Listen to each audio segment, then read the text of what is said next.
40-year-old Vishwas Kumar Ramesh, a British national of Indian origin, is the sole survivor of the tragic Air India crash in Ahmedabad on 12th June. 241 others lost their lives, including a former Chief Minister of Gujarat. Among the victims was Vijay Rupani, former CM of Gujarat, one of several prominent names on board.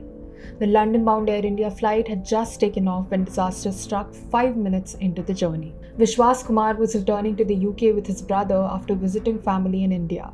Seated near an emergency exit, he managed to jump out just moments before the aircraft was consumed by flames. He is now in hospital, injured but stable. The aircraft crashed straight into the BJ Medical College hostel mess just outside Ahmedabad airport. Over 100 students were inside at the time having lunch.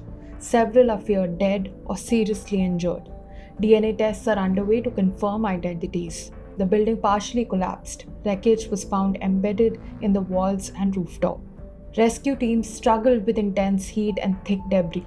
According to Home Minister Amit Shah, the crash involved 1.25 lakh litres of jet fuel, making rescue attempts impossible in the early moments.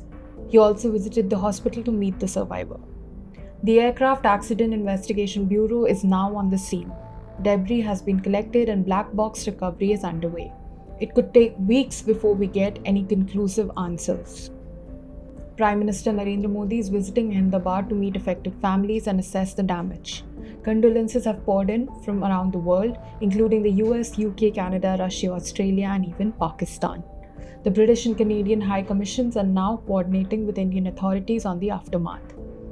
Air India CEO Campbell Wilson visited the crash site and met officials on ground. He's promised transparent updates and full support to all victims' families. Assistance centers and helplines have been set up across Ahmedabad, Delhi, Mumbai, and Gatwick. The plane was an 11-year-old Boeing 787 Dreamliner registered as VTANB, operating flight AI-171 from Ahmedabad to London Gatwick. This is India's first wide-body crash in nearly 40 years since the 1985 Kanishka bombing. And it's also the first ever fatal crash involving a Boeing 787. Will other Dreamliners be grounded? Not yet. US aviation authorities say it's too early to draw conclusions or ground the global 787 fleet. Meanwhile, Boeing and GE Aerospace have pledged full cooperation with Indian investigators. This is a developing story. Stay with Business Standard for verified updates as we learn more in the coming days. Want access to Business Standard's premium insights? Join our exclusive LinkedIn communities and connect with top voices in the BFSI space on topics that matter to you.